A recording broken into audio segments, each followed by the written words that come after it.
Pemirsa, seorang pekerja proyek bangunan di Tangerang, Banten membacok 2 pelayan warung dan warga di sekitar lokasi kejadian. Seorang pelayan tewas dengan kondisi mengenaskan.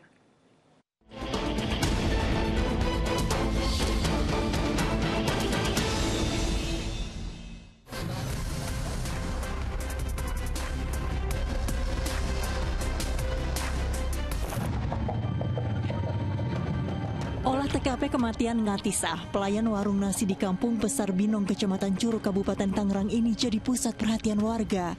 Korban tewas di warung dengan keadaan memprihatinkan. Luka bacokan ditemukan hampir di sekujur tubuhnya.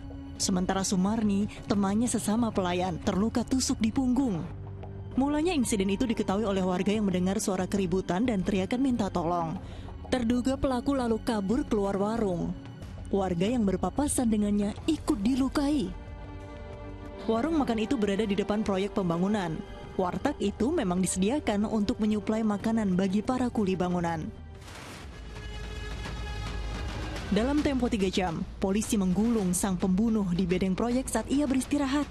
Karena makan setiap hari, tersangka dan kedua korban pelayan warung itu saling mengenal. Aparat menembak 2 kaki tersangka karena pria 23 tahun itu berupaya kabur saat diminta menunjukkan barang bukti pisau lipat. Ketika ditangkap, tersangka juga sempat mengelak perbuatannya. Tersangka salah satu tukang yang menginap di bedeng belakang TKP. Berdasarkan hasil pemeriksaan dan pengecekan alibi, kemudian petugas berhasil menentukan tersangkanya. Insiden bermula saat pelaku masuk ke warung melalui jendela belakang. Pelaku yang telah membawa pisau lipat lalu mendekati Sumarni yang tengah tertidur. Tersangka berusaha mengambil telepon genggam dan uang. Namun Sumarni terbangun. Pelaku yang panik spontan menusuk wanita itu sebanyak 2 kali.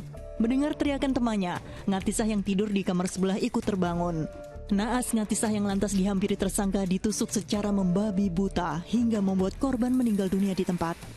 Teriakan kedua pelayan warung juga membuat seorang tetangga mendatangi warung. Namun pelaku malah ikut membacok kepala sang tetangga hingga membuatnya terluka di kepala. Kepada polisi selain berniat mencuri, tersangka juga berdalih menyimpan dendam karena kerap mendapat pelayanan kurang baik dan selalu diberi makanan terakhir dibanding rekan pekerja proyek lain.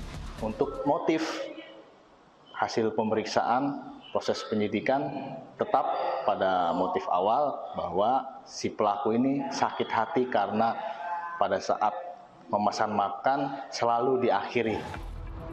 Atas perbuatannya kini tersangka harus meringkuk di balik jeruji besi. Bahkan pemuda tersebut terancam hukuman mati karena melanggar pasal pembunuhan berencana. Tim Liputan melaporkan.